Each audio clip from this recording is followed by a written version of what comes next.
My most favorite restaurant is Ban Som Tam. It's a Thai, Thai style. The next question is your most favorite menu. What do you want me to order? You Like can try Som Tam Pu Pala. Som Tan Po Pala. Yeah. Is it correct? Yeah. ကျွန်တော်အခု Ban Som Tan ဆိုတဲ့ဆိုင်လေးရောက်ပြီပေါ့နော် menu တွေကအဲ့လို Eastern food ဆိုတော့အထူးစမ်းလေးတွေပေါ့နော်အဲ့လိုအများကြီးပဲရှိတယ်အခုကျွန်တော်မှာလာတာစနကောင်မလေးပြောရဲ menu Som Tan Po Pala ဆိုတာလားအဲ့ဒါလေးမှာလာတယ်ခနန်းပါတယ်ငပိပါတယ်နော်နည်းနည်းဆက်မှတ်ထင်တယ်ဆက်တော့ short ထားတယ်ကျွန်တော်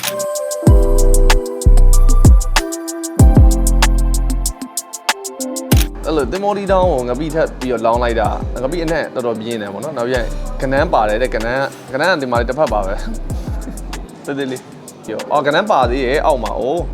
ဟာပါတဲ့အများကြီးပဲကနန်းနေပါ3ဘက်လောက်ပါကျွန်တော်အဆက်မစားဘူးနည်းနည်းသူကအဆက်မကောင်းတယ်လို့ပြောပြီးမယ်အဆက်ပါတယ် short ထားတယ်ပေါ့နော်နည်းနည်းကြောက်နေ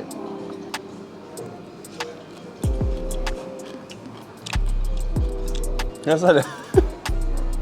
ဟဲ့ဟိုကောင်းတယ်စွန်တန်ပူပလာဆက်တယ်โอเคဟိုကျွန်တော်ဆက်တယ်ရတာလေးကကောင်းတယ်ဟိုကျွန်တော်အဆက်မစားလို့ rating နည်းနည်း short လိုက်မယ်နော်rating 6လောက်ပေးမယ်